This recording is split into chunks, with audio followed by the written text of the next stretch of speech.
Okay, आज हम पढ़ेंगे pollution of air and water के बारे में। Pollution of air and water यानी पानी और हवा का पोल्यूशन। सबसे पहले हम पढ़ेंगे पोल्यूशन ऑफ एयर के बारे में। उसको पढ़ने से पहले हमें पता होना चाहिए एयर के अंदर कौन कौन से कंपोनेंट्स होते हैं या कंपोजिशन ऑफ एयर क्या क्या है। एयर के अंदर 78% नाइट्रोजन होती है, 21% ऑक्सीजन होती है और 0.03% कार्बन डाइऑक्साइड होती है। इसके अलावा जो 100 में से रिमेनिंग रह गया वो बाकी argon, methane, ozone, water vapours ये सब होते हैं, लेकिन ये सब क्या होते हैं, बहुत ही कम अमाउंट में एयर के अंदर प्रेजेंट होते हैं। अब अगर इनके अलावा कुछ भी अगर हमारी एयर के अंदर एक्सेस बढ़ रहा है या कम हो रहा है तो उसको हम कहेंगे that is the pollution of air. यानी एयर पोल्यूशन क्या हो जाएगा, when air is contaminated by unwanted substances which have a harmful effect on both the living and non living. Air pollution क्या हो जाएगा कि अगर एयर के अंदर कुछ भी ऐसी चीज़ मिल रही है जो अनवांटेड है, कोई भी ऐसा सब्सटेंस जो हमारी एयर में नहीं होना चाहिए या बढ़ रहा है या कम हो रहा है, तो उसकी वजह से क्या हो, किसी भी लिविंग या नॉन लिविंग के ऊपर कोई भी गलत प्रभाव पड़े तो उसको हम क्या कहेंगे, एयर पोल्यूशन कहेंगे। ठीक है, एयर पोल्यूशन क्या होगा, कुछ भी ऐसी चीज़ जो मिल रही है, अशुद्धियाँ जो मिल रही है हवा के अंदर, जो कि उसके इस कंपोजिशन को क्या कर रही है, बिगाड़ रही है, तो उसको हम कह देंगे that is the air pollution. अब पोल्यूशन करने वाले जो हैं, यानी जिन सब्सटेंस की वजह से एयर पोल्यूट हो रही है उनको हम क्या कहते हैं, पोल्यूटेंट कहते हैं। यानी एयर पोल्यूशन हो रहा है किसकी वजह से हो रहा है, जो सब्सटेंस की वजह से एयर पोल्यूशन हो रहा है उनको हम कहेंगे those are the pollutant. The substances which contaminate the air and water are called pollutant. हवा या पानी को जो भी अशुद्ध कर रहा है वो सारे सब्सटेंस हम क्या बोलेंगे, उनको पोल्यूटेंट्स। अब क्या है, the substance which contaminate the air may come from natural resources like smoke, dust arising from forest fibre और volcanic eruptions, also human activity, factories, power plant, automobiles. अब ये सारी चीज़ें क्या है, ये सब मिलके हमारी एयर को क्या कर रही है, पोल्यूट कर रही है, कॉन्टिमिनेट कर रही है, अशुद्धियाँ हैं जो हमारी एयर को क्या कर रही है, पोल्यूट कर रही है। इन सब में ये सब आते हैं, जैसे हमने बताया फॉरेस्ट फाइबर है, वोल्केनिक इरप्शन जो ज्वालामुखी पड़ता है तो उससे बहुत सारा धुआं निकलता है, जो एयर के अंदर बहुत छोटे छोटे धुएं के कण मिल जाते हैं तो उससे क्या होता है, एयर पोल्यूट हो जाती है। पावर प्लांट है हमारे, जैसे पावर प्लांट जिससे हम बिजली बनाते हैं तो वहाँ भी बहुत सारा कोयला जलाया जाता है। या हाइड्रो पावर प्लांट है तो पानी से, अदरवाइज अगर न्यूक्लियर पावर प्लांट है तो न्यूक्लियर एनर्जी यूज़ करते हैं तो वहाँ पर न्यूक्लियर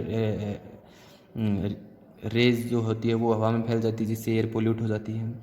ऑटोमोबाइल्स का सबको पता है।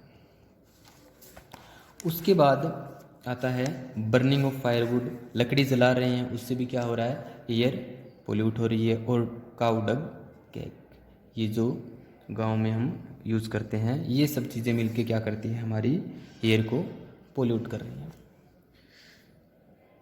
एक टर्म आती है स्मोक, ये भी पोल्यूशन है एयर का, जिस स्मोक की वजह से भी एयर पोल्यूट होती है। स्मोक क्या होता है, a thick fog like layer in which atmosphere specially during winter which is made up of smoke and fog. Smoke आपने देखा होगा, जब सर्दियों में धुंध आती है तो ना तो धुंध होती वो ना ही धुआं होता, दोनों से मिला हुआ एक फॉग और स्मोक से दोनों से मिला हुआ एक नया कंपोनेंट बन जाता है जिसको हम कहते हैं स्मोग। वो भी हमारी एयर को क्या करता है, पोल्यूट करता है। अब स्मोक के अंदर होता क्या है, स्मोक के अंदर स्मोक में contain oxides of nitrogen which combine with other air pollutant and fog is form of smog and fog to form smog. अब जितने भी अशुद्धियाँ हैं एयर के अंदर, अलग अलग गैसेस के ऑक्साइड पड़े हैं, वो नाइट्रोजन के साथ मिलके या नाइट्रोजन ऑक्साइड है वो मिलके फॉग के साथ मिलके वो क्या बना देते हैं, स्मोक बना देते हैं। ठीक है। अब स्मोग जो है धुंध नहीं होती है, एक धुएं जैसा ही होता है। तो इससे होता क्या है, ब्रेथिंग प्रॉब्लम होती है, इससे सांस लेने में दिक्कत हो जाएगी, क्योंकि एयर में पोल्यूशन हो गया, बहुत ज़्यादा धुआं आ गया एयर के अंदर, डस्ट पार्टिकल ज़्यादा हो गए, स्मोक के साथ मिलके ऑक्साइड बन गया अलग अलग चीज़ों का, तो वो सब मिलके क्या बनाते हैं, हम कर देते हैं ब्रेथिंग प्रॉब्लम अक्कर करते हैं। जैसे कि जिनको अस्थमा ज़्यादा रहता है, कफ ज़्यादा रहता है, तो उनके लिए ये प्रॉब्लम क्रिएट करता है।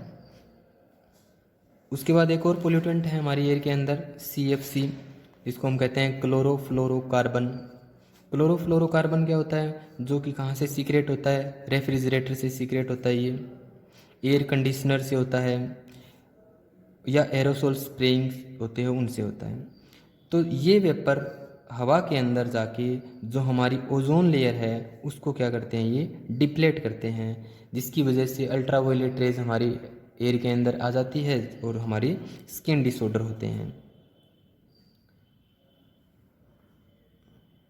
स्किन डिसऑर्डर होते हैं। तो ये भी एक क्या है, CFC भी क्या है, ये एक पोल्यूटेंट है जो हमारी एयर को पोल्यूट करता है।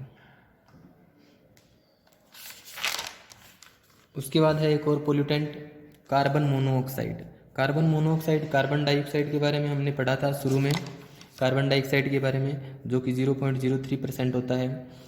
कार्बन मोनोऑक्साइड भी क्या है, जलने से निकलती है, लेकिन अगर इनकम्प्लीट कंबसन हो तब, यानी अगर किसी भी प्रोडक्ट को हम in the absence of air जलाएंगे तो कार्बन डाइऑक्साइड की जगह कौन सी गैस निकल जाएगी, कार्बन मोनोऑक्साइड गैस, जो कि पोल्यूशन बहुत ज़्यादा पॉइजनस होती है। Carbon monoxide is produced from incomplete burning of fuel such as petrol and diesel. Incomplete का माने है absence of oxygen, यानी अगर ऑक्सीजन की प्रेजेंस ना हो, किसी भी चीज़ को जला रहे हैं अगर ऑक्सीजन ना मिले उसको पूर्ण रूप से, तो वो प्रोडक्ट जलेगा, लेकिन जो गैस कार्बन डाइऑक्साइड बननी थी उसकी जगह कौन सी गैस बनेगी, कार्बन मोनोऑक्साइड गैस। ये इसका फॉर्मूला होता है। It is a poisonous gas, ये क्या होती है, काफ़ी जहरीली होती है। It reduce the oxygen carrying capacity of the blood. अगर ये ज़्यादा हम इस कार्बन मोनोऑक्साइड वाली गैस के अंदर ज़्यादा ब्रेथिंग करेंगे तो उससे हमारा जो ब्लड के अंदर ऑक्सीजन को कैरिंग करने की कैपेसिटी होती है, यानी ब्लड के अंदर हीमोग्लोबिन होता है, हमने पढ़ा था, जो कि ऑक्सीजन को ऑब्जॉर्व करके हमारे अलग अलग पार्ट्स तक लेके जाता है।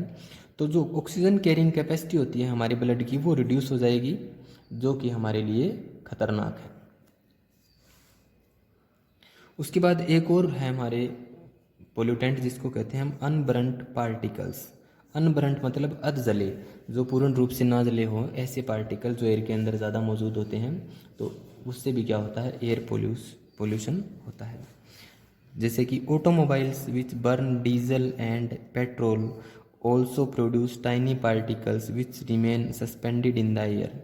अब ऑटोमोबाइल से जब धुआं निकलता है तो उससे जो पाउडरी सब्सटेंस जो धुएं के साथ निकलता है वो कहाँ पे रह जाता है, एयर के अंदर ही सस्पेंड होकर रह जाता है, मतलब लटक जाता है, एयर के अंदर ही रह जाता है।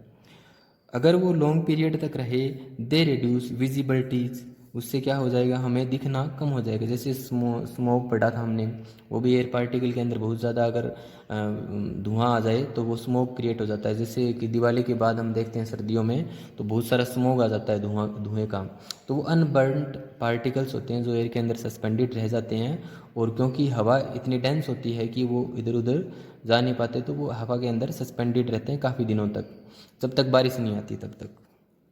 ये हमने पढ़ा। Such particle are also produce during industrial process like steel making and minings. Mining करते हैं, कोयला निकालते हैं, तब भी इस तरह से बहुत सारे अनबरंट पार्टिकल निकलते हैं। स्टील मेकिंग में भी होता है, पावर प्लांट में भी होता है। Give out tiny S particle which also pollute the atmosphere. जब इतने सारे पार्टिकल्स जो एयर के अंदर रह जाएंगे तो वो नीचे कब आएंगे, जब बारिश होती है। तो इस तरह से बहुत सारे ऑक्साइड फॉर्म हो जाते हैं एयर के अंदर। जब बारिश होती है तो उस बारिश के साथ वो ज़मीन पे गिर जाते हैं। तो इसीलिए इस टाइप की बारिश को हम कहते हैं एसिड रेन। क्या कहते हैं इसको हम, एसिड रेन। एसिड रेन क्या है, it is the one of the major cause of monument cancer.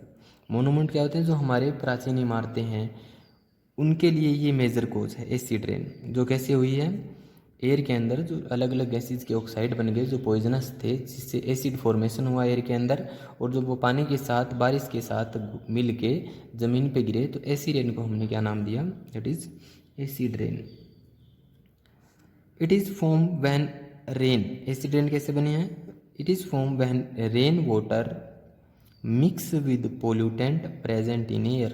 Pollutant कौन से, ये वाले या पीछे हमने जितने भी पढ़े हैं उनके साथ मिलकर। अब कैसे होगा, these pollutant are mainly nitrogen dioxide, sulphur dioxide, gas emitted in exhausted of vehicle. Vehicle चलाते हैं तो नाइट्रोजन डाइऑक्साइड या sulphur dioxide SO2 NO2, SO2 NO2 जब इनके साथ पानी मिलता है बारिश का, तो जैसे नाइट्रोजन डाइऑक्साइड के साथ पानी मिलेगा तो ये नाइट्रिक एसिड बन जाएगा। यानी नाइट्रोजन डाइऑक्साइड जब बारिश आएगी तो पानी इसके साथ मिक्स हो जाएगा गैस के साथ, तो ये क्या बना देगा, नाइट्रिक एसिड। ऐसी सल्फर डाइऑक्साइड के साथ जब बारिश होगी तो पानी मिलेगा तो क्या बन जाएगा, सल्फ्यूरिक एसिड। ये दोनों ही एसिड फॉर्मेशन हो गई जो कि बहुत ही स्ट्रॉन्ग एसिड होते हैं। तो बारिश के साथ ये भी नीचे गिरेंगे, तो इसीलिए हमने इस रेन को नाम दे दिया acid rain. As a result rain water not longer remain only pure water, it became acidic. अब होगा क्या इससे, it leads to monomer cancer, जो समझ हमने पढ़ा था शुरू में। It affect pH of the soil, अब एसिड ज़्यादा हो जाएगा तो हमारी सोयल का जो पीएच है वो गड़बड़ा जाएगा, गड़बड़ हो जाएगा तो क्या होगा, हमारी क्रॉप प्रोडक्शन में दिक्कत आएगी, कम हो जाएगी, क्योंकि हमारी सोयल एसिडिक ज़्यादा हो जाएगी। हमारी सोयल के अंदर प्रोडक्शन सबसे अच्छा कब होगा, जब हमारे एसिड और बेस न्यूट्रल रहे, मतलब ना तो एसिड ज़्यादा हो और ना ही बेस ज़्यादा हो। तो उस केस में हमारा जो प्रोडक्ट है वो क्या रहेगा, जो हमारी प्रोडक्शन है वो ज़्यादा रहेगी। ठीक है।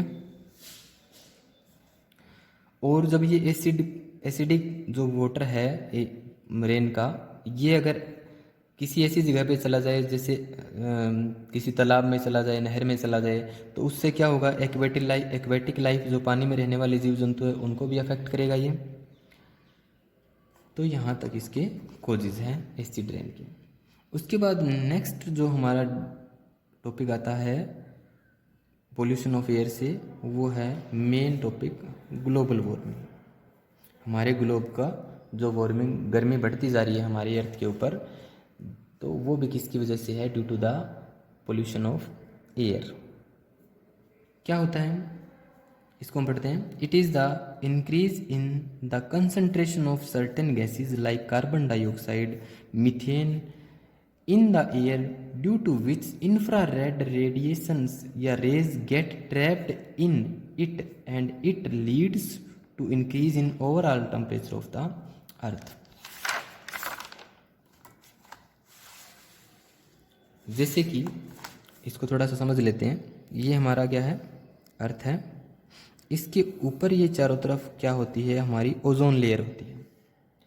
जो सन है उससे हमारे तक हीट रेडिएशन आती है, हमें पता है।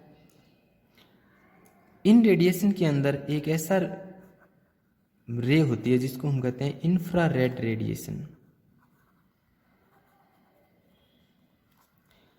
ये जो है मेजर कोज है हमारी अर्थ के ऊपर हीट को बढ़ाने का।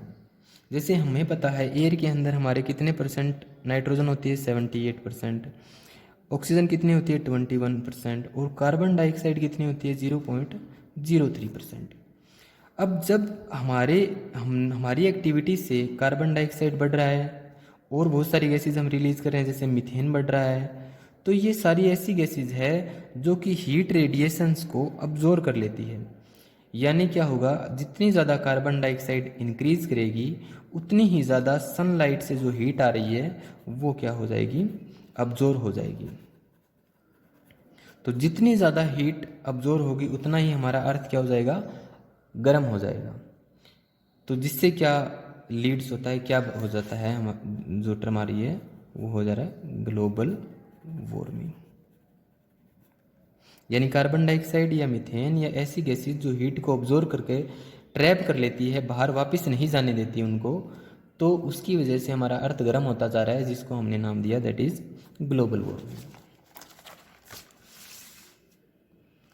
यहाँ पे जैसे the rays that come from the sun consist of visible light, infrared radiations, ultraviolet raise.